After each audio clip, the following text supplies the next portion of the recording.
আপনি কি করে এই বিষয়টা জানলেন তা জানার প্রতি আমার কোনো আগ্রহ নেই। আমি আসলে জানি না মেয়েটাকে, না জানা পর্যন্ত ব্লকও করব না। আগে জানবো মেয়েটাকে, তারপর ব্লক করব। করি হাসতে হাসতেই বলল, কণ্ঠ শুনে মনে হয় বাচ্চা মেয়ে, অত বেশি বড় না, তবে রোমান্টিক আছে। ব্লক করার দরকার নেই, চালিয়ে যান। কিছু একটা হলেও হতে পারে। আমার যা হওয়ার হয়ে গেছে, আর হওয়া সম্ভব না। করি এত মজা পেল কথাটায় যে ইমাদ ঠিক যেমন করে নির্লিপ্ত গলায় আচ্ছা বলে সেও ওই ভঙ্গিতেই বলল। আচ্ছা। ইমাদ করির দিকে এক দৃষ্টিতে তাকিয়ে রইল। করি বলল, শুনুন, আপনার কোনো স্টুডেন্ট হতে পারে। টিউশনি করেন না? জি। হ্যাঁ, তাহলে আপনার কোনো ছাত্রী হওয়ার সম্ভাবনা অনেক বেশি। আচ্ছা। আমি আসলে সরি, এজন্যই তো বলি আপনার সাথে না, ঠিক এসব যাচ্ছিল না। তাই আপনার সাথে কথা বলতে চেয়েছিলাম। শুধু শুধু একটা মানুষকে আজীবন মনে মনে ভুল বোঝার চেয়ে জিজ্ঞাসা করে নেওয়া ভালো। তাছাড়া মানুষটা যদি আপনার মতো হয় তাহলে তো তা অবশ্যই করতে হয়। আচ্ছা। করি ঘুরে যেতে যেতে বলল, আমি আসছি। আর সরি। ইমাদ ভাবলেশহীনভাবে বলল, আমার যা হওয়ার আপনার সাথে হয়ে গেছে, আর হবে না। করির হাসি হাসি মুখটা আস্তে আস্তে হারিয়ে গেল। করি থমকে দাঁড়ালো, যেখানে ছিল সেখানে দাঁড়িয়েই বলল, আপনি খুব ভালো করেই আমার অবস্থানটুকু জানেন। এখন আমার কাছ থেকে এমন কিছু আশা করে থাকলে আপনি বোকামি করছেন। আমার পক্ষে সম্ভব না। আমি আমার পরিবারের কথার বাইরে এক পাও দিব না। বাবার পছন্দ করা ছেলেকেই বিয়ে করব। আমাকে ভালো না বাসার অনুরোধ রইল। আর বেঁচে থাকলে আমি আপনার অনুভূতির সম্মান করি। আমাকে ক্ষমা করুন। করি দুহাতে একসাথে জড়ো করে ক্ষমা চেয়ে চলে গেল। এই প্রথম ইমাদ দায়সারাভাবে আচ্ছা বলতে পারল না। ঘরে যেতেই নিলয় বলল, কোথায় ছিলি বন্ধু? এদিকে। আমাদের কুমিল্লা যাওয়া দরকার না? আমার ছাত্রর পরীক্ষা ভাই। আচ্ছা। নিলয় মাথা চুলকে বলল, কাল চল, ফিরে যাই। আচ্ছা। কিন্তু সমস্যা হলো দীপুর শ্বশুর না ছাড়তেই চাইছেন না। আমরা চলে যাব জানাতেই শক্ত করে না না করে উঠলেন। কি করে যে বোঝাই, বলছেন একেবারে ওনার মেয়ের বিয়ে খেয়ে যেতে। ইমাদ শার্টের বোতাম খুলতে খুলতে বলল। আচ্ছা। পরক্ষণেই হাত থমকে গেল ওর। চোখের মনি স্থির। মেয়ের বিয়ে? করির পরিবার বিয়ে ঠিকও করে ফেলেছে, সর্বনাশ। 3-4টে বোতাম খোলা অবস্থাতেই ইমাদ আবার ঘর থেকে বের হয়ে গেল। শার্টের বোতাম লাগিয়ে বের হওয়ার মতন অবস্থা তার এখন নেই। বাইরে দাঁড়িয়ে ইমাদ করিকে কয়েকবার কল করলো। করি প্রতিবারই কল কেটে দিয়েছে। শেষে কোনো উপায় না পেয়ে করির ঘরের পিছনের জানালায় ইমাদ ধাক্কা দিল। জানালা ভেতর থেকে বন্ধ না থাকায় চট করে খুলে গেল। করি উপর হয়ে বালিশে মাথা রেখে শুয়েছিল। ভোরকে উঠল সে। আপনি এখানে? ইমাদ বলল, সরি, আমি বুঝিনি জানালা খোলাই ছিল। কড়া নাড়তে ধাক্কা দিতেই খুলে গেছে। আপনি এখানে কি করছেন? করি কঠিন করে বলল, কথা বলতে এসেছি। অনেকবার কল করেছিলাম, কেটে দিয়েছেন। যেহেতু কল কেটে দিয়েছি, আপনার বোঝা উচিত যে আমি কথা বলতে চাইনি। আচ্ছা। করি এগিয়ে এসে জানালা বন্ধ করে দিল। পরে রাতে খাওয়ার সময় ইমাদকে কেউ খুঁজে পেল না। সবাই হয়রান হয়ে গেল। নিলয় অনেকবার কল করার পরও ইমাদ কল ধরল না। দীপা কল করতেই রিসিভ করলো সে। দীপার কল কেটে দিলেও কেঁদে কেটে মরে যাবে, তাই বলল। তোরা খেয়ে নে। দীপাকে আর কোনো কথা বলার সুযোগ না দিয়ে কল কেটে দিল। করি খাওয়া দাওয়া শেষে ঘরের দরজা আটকে জানালা খুলে দেখল ইমাদ সেখানেই দাঁড়িয়ে আছে। করি হতাশ হয়ে বলল, কি যে করি আপনাকে নিয়ে। শোনেননি আমার বিয়ের তারিখ ঠিক করছেন বাবা? ইমাদ বলল, শুনেছি। তাহলে এজন্যই এখানে। আপনি শার্টের বোতাম লাগান। এভাবে কথা বলতে অড লাগছে। ইমাদ শার্টের বোতাম লাগিয়ে বলল। সরি। করি তাড়া দিয়ে বলল, তারপর? আমি আপনাকে বিয়ে করতে চাই। কথাটা আমার বাবাকে গিয়ে বলুন। আপনার সাথে যার বিয়ে ঠিক হয়েছে উনি কি করেন? Police officer. ভয় দেখাচ্ছেন? করি মাথায় হাত রেখে বলল। আরে না, সত্যি। ইমাদ বিড়বিড় করে বলল। একবার চোর আরেকবার সোজা পুলিশ, আমার মতো সাধারণ মানুষকে কি চোখে পড়ে না? করি সরু চোখে তাকিয়ে বলল। কি বললেন? কিছু না। আমি শুনেছি। আচ্ছা। করি কিছু বলল না আর ইমাদ প্রশ্ন করল। আপনার বাবার কাছে আপনার রেফারেন্স দিতে পারি? রেফারেন্স বলতে? রেফারেন্স বলতে এরকমটা যে আপনিও আমাকে বিয়ে করতে ইচ্ছুক, এই ধরনের কিছু আঙ্কেলকে বলা গেলে তিনি আমাকে সুযোগ দিলেও দিতে পারেন। করি সাপ সাপ মানা করে বলল। কখনো না। আমার এখন যে অবস্থা, যে কোনো গার্ডিয়ান লাভ ম্যারেজ হলে মেনে নিবে, কিন্তু অ্যারেঞ্জ ম্যারেজ মানবে না। পড়াশোনায় ভালো, কর্মঠ বেকারকে মেয়ে পছন্দ করে ফেললে এক কথা, অন্যথায় আঙ্কেল কেন কেউই মানবে না। আমার পড়াশোনা এখনো শেষ হয়নি, চাকুরি নেই, কেন মানবেন তিনি? বুঝতে যেহেতু পারছেন, তাহলে আর এখানে আমার কাছে কি? আপনার রেফারেন্স চাই, আমার হয়ে একটু সুপারিশ করুন। মজা পেলাম। আপনার কথা শুনে মনে হচ্ছে আপনি চাকরি চাইতে যাচ্ছেন। আপনার কাছে হয়তো বিষয়টা মজার হতে পারে, কিন্তু আমার কাছে এটা কোনো মজার বিষয় না। ইমাদের এমন বেহাল দশা দেখে করির মায়া হলো। ছেলেটা নিজেকে যথেষ্ট স্বাভাবিক দেখানোর চেষ্টা করলেও ভেতরে ভেতরে খুব অসহায় বোধ করছে। কিন্তু ওর তো আসলে কিছু করার নেই। ইমাদি আবার বলল। না হয় কটা বছর অপেক্ষা করুন আমার জন্য। আমি প্রতিষ্ঠিত হয়ে আঙ্কেলের কাছে আমি আর আমার পরিবার যাব। আঙ্কেল ফিরিয়ে দিলে আপনাকে আর কখনো বিরক্ত করব না, কিন্তু এইটুকু সুযোগ অন্তত আমাকে দিন। করি বলল। আপনি আমার পছন্দেরও না, আবার অপছন্দেরও না, তাই আমার রেফারেন্সটুকু আপনি পাবেন না। এমনকি আমি যদি আপনাকে বিয়ে করতে ইচ্ছুকও হতাম, তবুও বাবাকে বলতাম না, আর না আপনাকে বলতে দিতাম। আমি এমন একটা মেয়ে যেই অধিকারটুকু নিজের অপরাধে হারিয়ে ফেলেছি। এখন আমার পরিবারই আমার প্রথম এবং একমাত্র প্রায়োরিটি। তবুও অবস্থা কেমন আমি দেখছি কথা বলে। এখনো আমি জানি না বাবা পাকা কথা দিয়ে তারিখ ঠিক করে ফেলেছেন কিনা। যদি করে থাকেন তাহলে আমার হাতে করার মতো আর কিছুই থাকবে না। আচ্ছা। ইমাদ সেখানেই দাঁড়িয়ে রইল। করি বাবার ঘরে গিয়ে বাবাকে পেল না। দেখলো সবাই ড্রয়িং রুমে আলোচনায় বসেছে। করি ইতস্তত করে বলল। আসবো? কাইয়ুম হাতের ইশারায় নিজের কাছে ডাকলো। কাইয়ুমের পাশে বসতেই কাইয়ুম এক হাতে বোনকে জড়িয়ে ধরে বলল। কিছু বলবি? না। কিছু বলার থাকলে বল। কি কথা হচ্ছিল? ওই তোর বিয়ের তারিখ নিয়ে। রিমার কাছে শুনেছি তোর কোনো আপত্তি নেই, ওরাও আক্ত করিয়ে ফেলতে চাইছে, ওটা নিয়েই আলোচনা করছিলাম। আমার একটু ঢাকা যাওয়ার কথা ছিল, তারিখ মিলে গেলে বোধহয় যেতে পারবো না, তাই না? করি ঘুরিয়ে প্রশ্নটা করলো।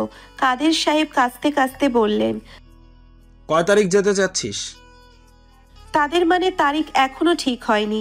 করি বাবার দিকে তাকিয়ে কি বলা যায় দ্রুত ভাবতে লাগলো। কাইয়ুম বলে উঠল। হ্যাঁ, তারিখ তো এখনো ফিক্সড হয়নি, কয় তারিখ ঢাকা যাবে ওটা বল। ওই তারিখ আর আশেপাশের 2-3 দিন বাদ দেওয়ার কথা মাথায় রেখে তারিখ বসাবো। কাদিন অসহিষ্ণু গলায় বলল। আমি যাই। কাদের সাহেব গম্ভীর গলায় বললেন। কি হয়েছে তোর? আমার কথা তো কেউ কানেই তুলছে না। আমার মনে হয় না আমার কোনো প্রয়োজন এখানে আছে। রিমা ধমক দিয়ে বলল। কোথাও যেতে হবে না, বস এখানে।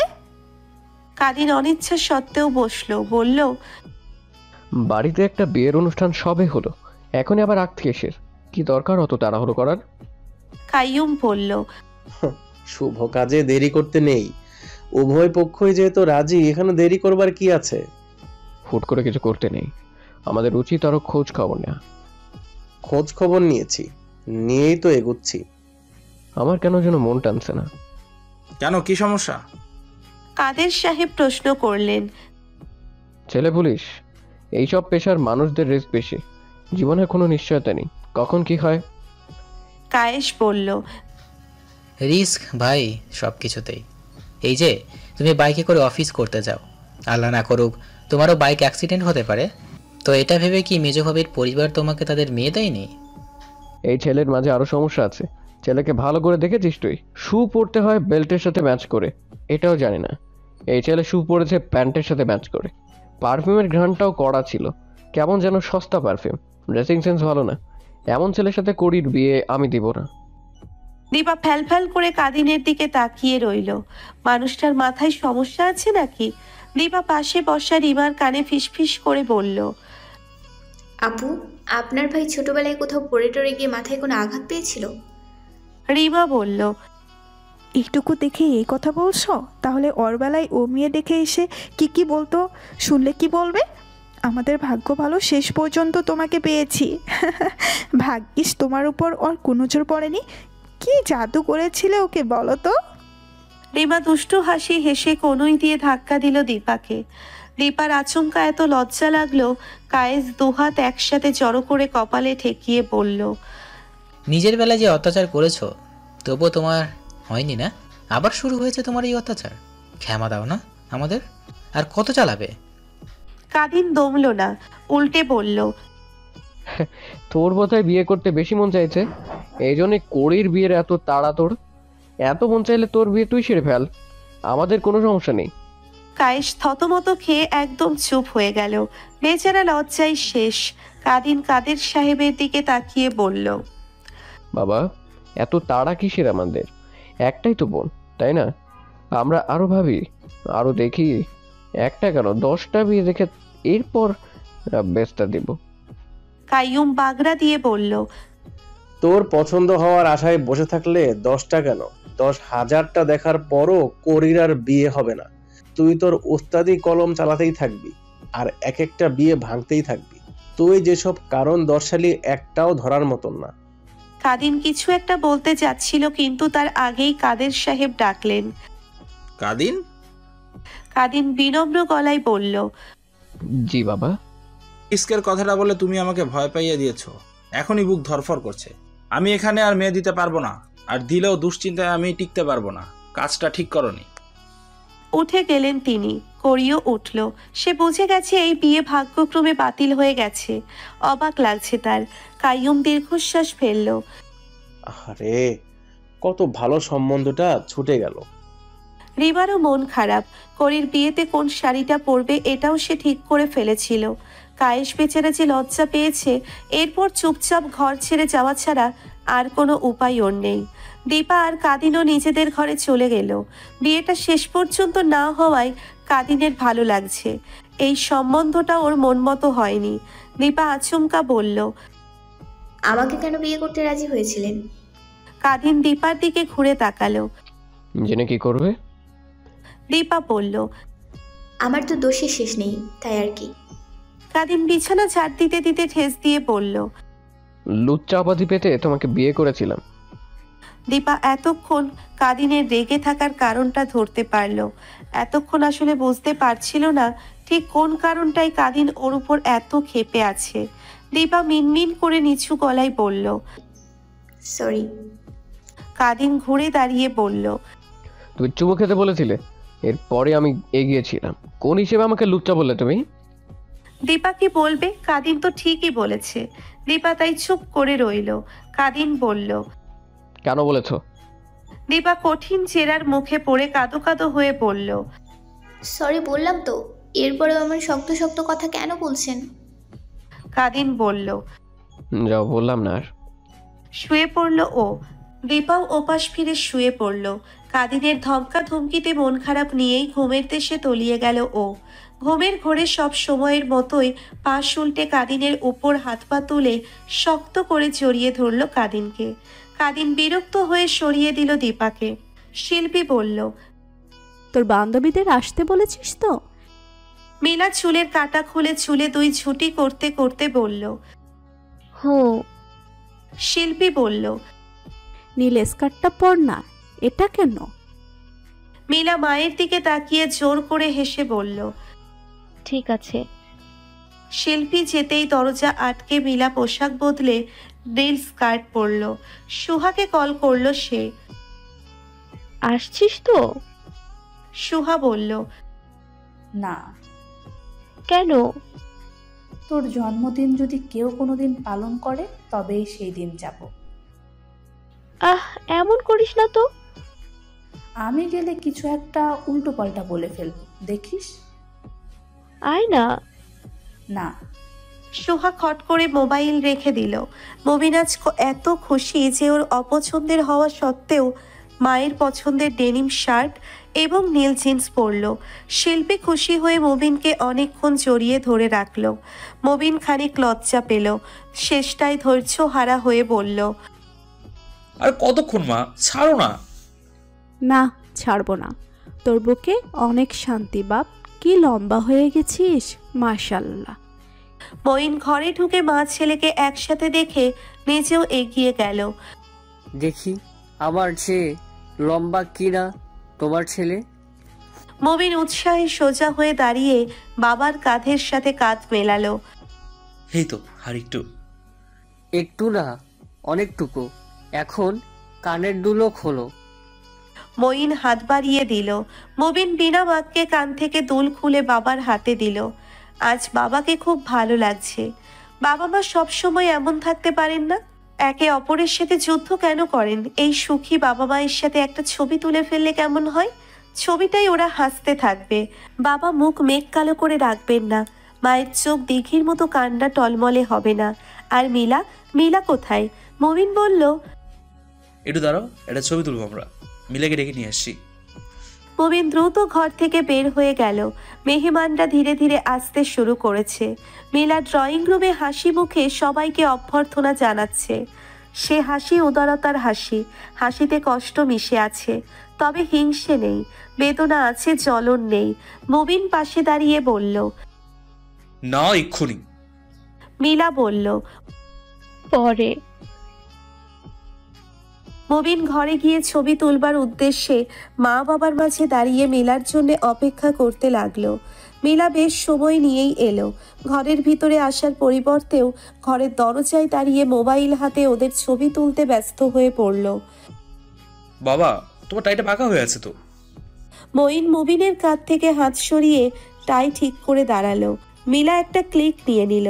মুবিন অবাক হয়ে বলল, তুই সহ স্টুপিড।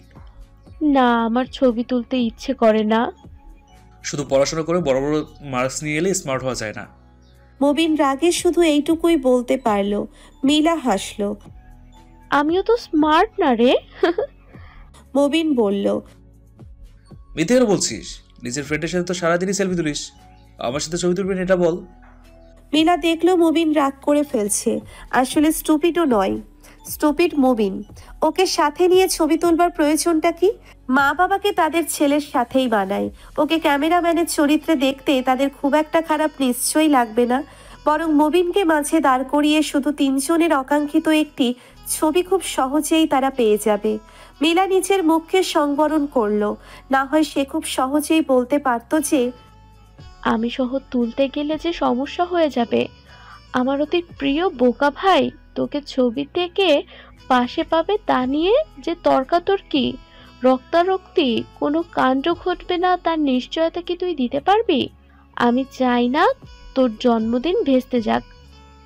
মুবিন অপেক্ষা করতে করতে স্বভাব সুলভ ধৈর্যহারা হয়ে উঠল এবং রেগে গিয়ে বলল, যা তুই, তোর ছবি তুলতে হবে না।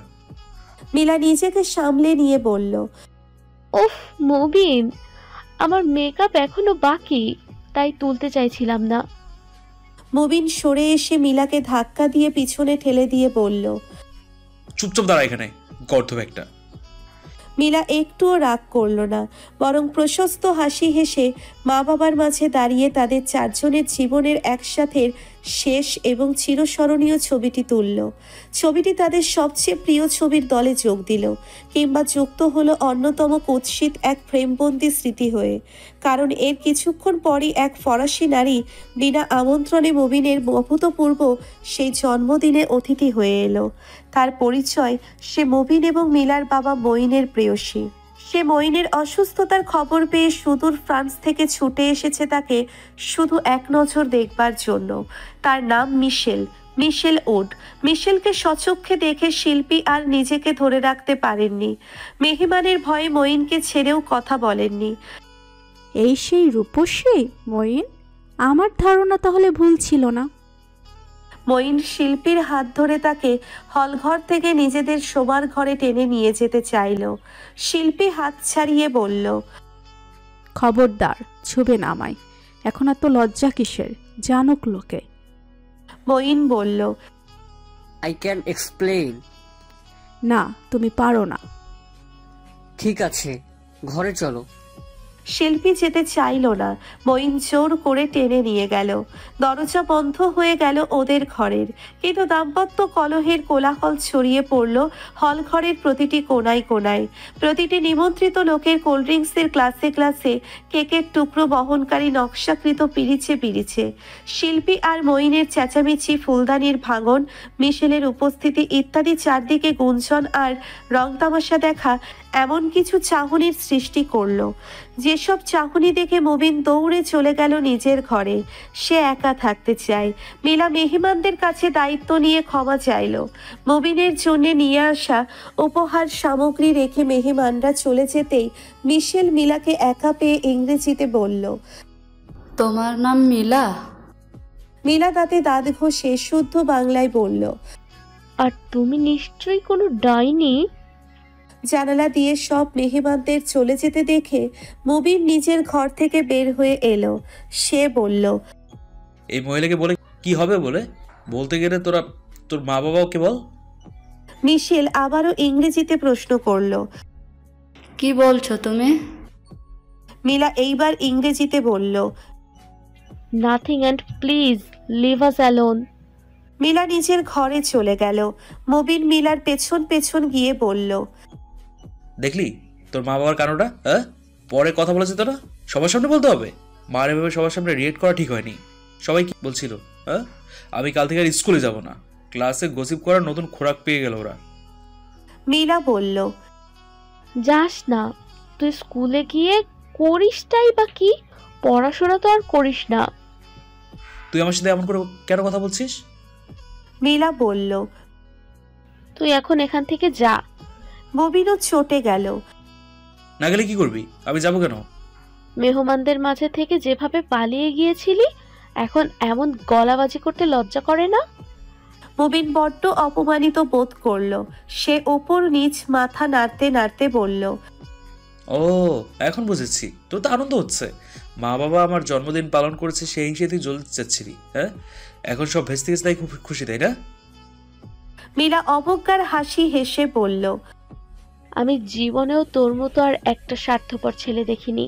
মা বাবার সংসার ভেঙে যাচ্ছে, বাড়িতে এক অপরিচিতা মহিলা, আর তুই পড়েছিস কে কি বললো তা নিয়ে। আমি স্বার্থপর? আমি? মুবিন চেঁচিয়ে উঠল। মিলা স্বাভাবিক গলাতেই বলল, হ্যাঁ, তুই স্বার্থপর। সবসময় নিজের কথাই ভাবিস, না ভাবিস মা বাবার কথা, আর না ভাবিস আমার কথা। প্রতিবার মা বাবা যখন শুধু তোর জন্মদিন পালন করেন, আর আমার বেলায় ওদের তারিখটা পর্যন্ত স্মরণ থাকে না, তখন তুই তা দেখেও না দেখার ভান করে থাকিস। মা যখন আমার ঘরের পাখা নষ্ট হয়ে গেলে নতুন পাখাটা কিনে তোর ঘরে লাগায়, আর তোর পুরনো পাখাটা আমার ঘরে নিয়ে আসে, তখনও তুই চুপ। আর আমায় এসে বলিস আমি হিংসুটে। আমি যদি হিংসুটে হয়ে থাকি, তবে তুইও স্বার্থপর। চকিতে মিলাকে ধাক্কা দিয়ে নিচে ফেলে দিল মুবিন। মিলা উঠে বসলো, দাঁড়ালো না, মেঝেতেই বসে রইল। রাগান্বিত মুবিনের চোখ লাল জল টলমলে। পকেটে হাত রেখেও মিলার দিকে তাকিয়ে বলল, তুই আমাকে এত হিংসা করিস রোদমিলা? এত? মিলা চুপ করে রইল। মুবিন ঘর থেকে বেরিয়ে গেল। মিশেল দেখল মুবিন হলঘর থেকে বিভিন্ন জনের নিয়ে আসা উপহারগুলো একসাথে যতগুলো পারা যায় নেওয়ার জন্য বুকের মাঝে দুহাতে চেপে ধরল। তারপর একটা ঘরে নিয়ে গেল, ফিরে এলো, আবার বাকিগুলো একই কায়দায় নিল, আবার এলো, আবার নিল। এমন করে করে পুরো হলঘরটা খালি করলো সে। মিশেল বসে থাকতে থাকতে বোর হয়ে যাচ্ছিল। তখনই মঈন বের হয়ে এলো। মিশেলকে বলল, চলো। মিশেল বলল, কোথায়? তোমার জন্য হোটেল বুক করতে। তোমার ছেলে মেয়ে দুটো ভীষণ সুন্দর। মঈন মিশেলের লাগেজ টেনে ধরে দ্রুত পায়ে ঘর থেকে বেরুলো। এভাবে তোমার চলে আসাটা ঠিক হয়নি। মিশেল মঈনের পেছন পেছন যেতে যেতে বলল, তোমাকে না দেখে আর থাকতে পারছিলাম না হানি। তোমাকে বলেছিলাম আমি এখন সুস্থ আছি। বিশ্বাস হচ্ছিল না, খুব দুশ্চিন্তায় ছিলাম। মনে হচ্ছিল আমার কাছে মিথ্যা বলছো, তুমি ঠিক নেই। চলে আসার আগে একবার অন্তত আমাকে জানানো উচিত ছিল। আমি সারপ্রাইজ দিতে চেয়েছিলাম। অন্তত আমার বাসায় আসা উচিত হয়নি তোমার। কেন? কি সমস্যা? তুমি তো তোমার স্ত্রীকে তালাক দিচ্ছই। মঈন দীর্ঘশ্বাস ফেলল। কথা বাড়াতে ইচ্ছে করছে না তার। বিশাল বড় এক অন্ধকার দমবন্ধ করা রাতের শেষে সকালে মিলা ঠিকই সময় মতো স্কুলে যেতে তৈরি হয়ে গেল। কিছু খেলো না অবশ্য। টিফিন নেবারও ইচ্ছে নেই। মিলা স্কুল ব্যাগ কাঁধে নিয়ে মুবিনের ঘরের দরজায় টোকা দিল। মুবিন, দেরি হচ্ছে আমাদের। ভেতর থেকে কোনো সাড়া শব্দ না পেয়ে মিলা আবারও বলল, মুবিন, আমার আজকে অনেক গুরুত্বপূর্ণ একটা ক্লাস আছে, একদম দেরি করবি না। মুবিন তবুও কোনো জবাব দিল না। মীরা বিরক্ত হয়ে এক ধাক্কায় দরজা খুলে বলল, ফাইন, তোকে ফেলেই চলে যাচ্ছি আমি। কিন্তু কোথায় মুবিন? ঘরে নেই কেন? ওয়াশরুমে? মীরা ওয়াশরুমেও মুবিনকে পেল না। আরো বেশি বিরক্ত হয়ে গেল সে। এবার সত্যি সত্যি একা চলে যাবে। এত যন্ত্রণা আর ভালো লাগে না। ওরাও জ্বালাবে, আবার ওদের ছেলেও জ্বালাবে। ঘুরে চলে যাচ্ছিল সে, তখনই মনে হলো বিছানায় গিফটের বাক্সগুলোর মাঝখানে একটা বড়সড় কাগজ ওর দিকে তাকিয়ে আছে। মীরা ফিরে এসে কাগজটা হাতে নিল। বড় বড় করে সেখানে মুবিনের বাজে হাতের লেখা শোভা পাচ্ছে। লেখা আছে, সব গিফট তোর প্রদমিলা, আমি চলে গেলাম। মা বাবার সব আদর তোর। কাগজ হাতে নিয়ে মিলার হাত পা দুটোই কাঁপতে শুরু করে দিল। থরথর করে কাঁপতে কাঁপতে সে মার ঘরে দৌড়ে গেল। শিল্পী সারা রাত এক ফোঁটাও ঘুমায়নি। ওর অবস্থা আরো বেশি নাজেহাল। কাদিন ছুটির দিন পেয়ে দুপুরে ঘুমোচ্ছিল। দীপাও সময়টায় সাধারণত টিভি দেখে। টিভির ভলিউমের শব্দে কাদিনের ঘুম ভেঙে গেল। সে চোখ মেলে ঘাড় উঁচু করে টিভি চলছে দেখে অবাক হয়ে গেল, কিন্তু কিছু বলল না। দীপা বলল, কি হয়েছে? এভাবে কি দেখেন? ক্যাটরিনাকে দেখেন, আপনার প্রিয় নায়িকা। দীপা দেখলো কাদিন বালিশে মাথা রেখে চোখ বন্ধ করে কি যেন বিড়বিড় করলো। সে কাদিনের দিকে ঝুঁকে এসে বলল, কি বিড়বিড় করছেন? কাদিন বলল, কিছু না। আরে কিছু না বলে তো হবে না। ক্যাটরিনাকে ফিসফিস করে কি বললেন? বলুন না, বলুন। রাগ করবো না, অনেক ভালো বউ আমি। কাদিন উঠে গেল। বিছানা ছেড়ে যেতে যেতে বলল, একে তো টিভির এত সাউন্ড, তার উপর আবার ঘ্যান ঘ্যানানি। একটা মানুষ ঘুমাবে কি করে? ধ্যাত, ছুটির দিনটাই বরবাদ। কেউ ঘুমিয়ে থাকলে কি করে আরেকজন এমন ভলিউমে টিভি দেখতে পারে? আমার বুঝে আসে না। দীপার এত মন খারাপ হলো যে সে টিভি বন্ধ করে দিয়ে রিমোট খুঁজতে লাগলো। গ্রাম থেকে ফিরে আসবার পর থেকেই তো সে কাদিনের মন বুঝে চলবার চেষ্টা করে যাচ্ছে, কিন্তু যেই লাউ সেই কদু। কিচ্ছু পারছে না সে, কিচ্ছু হচ্ছে না। কোলের উপর থেকে বালিশটা সরিয়েও বিছানা থেকে নেমে দাঁড়ালো। কাদিনের পেছনের বারান্দায় গিয়ে দাঁড়িয়ে বলল, সরি, আমি টিভি অফ করে দিয়েছি, আপনি শুয়ে পড়ুন। বন্ধ করতে হবে না, যাও টিভি দেখো। কি এখন আর ঘুমোতে পারবো না। আপনি যদি এখন না ঘুমান আমি আর কোনোদিন টিভি দেখবো না। কথাটায় যে দীপার নিজের প্রতি নিজের কতটা বিরক্তি মিশেছিল, কতটা অভিমান জমেছিল, তা কাদিন বুঝেও বলল, আজকে আমাকে এখন বেরোতে হবে। কাদিন চলে গেল। দীপা আর কি করবে? কি করবে সে? আল্লাহ কেন এত ক্রিটিক্যাল? এত বেশি জটিল একটা মানুষের সাথেই ওকে জুড়ে দিল। আর যেহেতু জুড়ে দিলই, তাহলে ওকে কেন একটু বোধবুদ্ধি দিল না? নিজেকে আজকাল আরো বেশি অসহ্য লাগে দীপার। কাদিন চলে যেতেই শব্দ করে ঘরের দরজা বন্ধ করে বিছানায় ঝাঁপিয়ে পড়ে বালিশে মুখ গুজল সে। মায়ের কাছে যেতে ইচ্ছে করছে। জীবনের প্রতিটি মুহূর্ত অনেক বেশি অনিশ্চিত, করিতা আগে থেকেই জানতো, কিন্তু এত বেশি অপ্রত্যাশিত তা ওর বিয়েটা ভেঙে যাওয়ার আগে ভাবতেও পারেনি। ও তো এমনি এমনি ইমাদকে কষ্ট দিতে চায়নি বলে বলেছিল কিছু করা যায় কিনা দেখছে। সে জানতো কিছুই করা যাবে না, কিন্তু কেমন করে সব হয়ে গেল। এখন তো সমস্যা আরো বড় হয়ে দাঁড়িয়েছে। বিয়ে একটা ভাঙলে কি হয়েছে, একবার যখন দেখা শুরু হয়ে গেছে একটার পর একটা দেখতেই থাকবে সবাই, তারপর হুট করে আবার আরেকটা ঠিক হয়ে যাবে। অন্যদিকে বেচারা ইমাদ সাহেবের মনে আশার বাতি আরো প্রগাঢ় হয়ে জ্বলে উঠেছে। যত বেশি আলো জ্বলবে, আশার প্রদীপ নিভে গেলে জীবন তত বেশি অন্ধকার হয়ে যায়। আগের বিয়েটা হয়ে গেলেই ইমাদের জন্য ভালো ছিল, কষ্ট কম হতো। এখন কষ্টটা আরো বাড়বে। করি পাশ উল্টে শুলো। একটা প্রজাপতি এসে জানালা দিয়ে ঘরের দেওয়ালে বসেছে। প্রজাপতির ডানাগুলো বেগুনি। এত সুন্দর প্রজাপতি সে আর কখনো দেখেনি। এই সুন্দর প্রজাপতিটা যখন উড়ে এসে করির বাহুতে বসলো, করি চোখ বন্ধ করে ফেললো। জীবন সুন্দর, প্রজাপতির এই ডানা দুটোর মতো সুন্দর। আর জীবনের সুখও খুব সহজ একটা বিষয়। যে জীবনে আকাশে সুন্দর একটি চাঁদ উঠলেই অন্ধকার কেটে যায়, গধূলি বেলায় জানালায় একটা চড়ুই বসলেই একাকিত্ব কেটে যায়, প্রজাপতি উড়ে এলেই রঙিন হয়ে যায়, সে জীবন নিয়ে আবার চিন্তা কিসের? ইমাদের জীবনও সুন্দর হতে হবে। ও থাকুক আর নাই থাকুক, কারো জন্য কি কারো জীবন থেমে থাকে? আর কষ্ট আসলে আমাদের নিজেদের তৈরি করা বিশেষ চাহিদা, যা আমরা পেতে চাই না বললেও আসলে সব সময় শুধু ওটাই খুঁজে বেড়ায়। পাশ দিয়ে সুখ হেঁটে গেলেও ফিরে তাকায় না। তবুও সে সর্বোচ্চ চেষ্টা করবে যেন ইমাদ কোনোভাবে কষ্ট না পায়।